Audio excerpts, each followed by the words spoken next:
Hi, it's me again with Corel Draw Tips and Tricks, and this is another video about letting Corel help you do the math. If we have a 16-inch circle and we need another or ellipse, Control D and make a duplicate, we know that half of it is 80.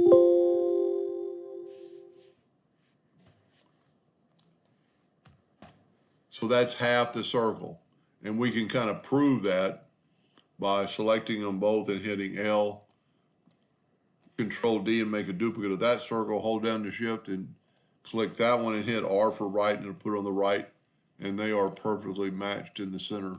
The lines meet and do not overlap. Now, but that was an even circle, even ellipse. Let's just take this one and expand it out to whatever number, 12.25, make it even harder, 12.698. Control D and make a duplicate. I don't know what's going on with my computer. Hit P. Control D and make a duplicate. I would take away up here, I would take away the inch sign and divide it by 2. That circle is exactly half the first one. L. Take this one, Control D, hold down the shift and select this and hit R, and they will meet right in the middle. Pretty cool. Let Corel do your math for you. I do this a lot, and then if you're even going to Control D and take these, group these together, or Control G and group them together, Control D and duplicate and then rotate them 90 degrees, you've got a even pattern that you could do all kinds of stuff with. And just make this video a little bit better. Whenever I was doing something almost like this exactly today. So this is 12 point, let's make our nudge factor 14. If you were gonna do some twisting like I did earlier today, it is always better to move your smart fill out of the way, and then you have no lines. Because you can even right click no lines, but they're still there.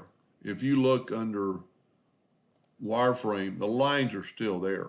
So they can cause you problems when you're doing something like that.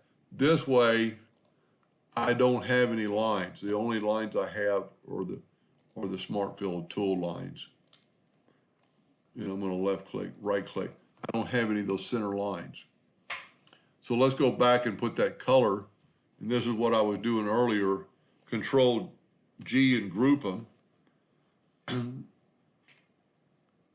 Let's just get this one out of the way. And let's put this in the center of the page for no other reason than because I like doing it.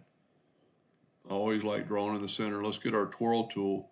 Make sure your item is selected and then get about in the middle and twirl them. And you can get a total different look of what you had before. You can go either direction and get just some really weird shapes, some really good shapes, and you can twist, just part of it. Anyway, I hope that helped a little bit. Thank you for watching.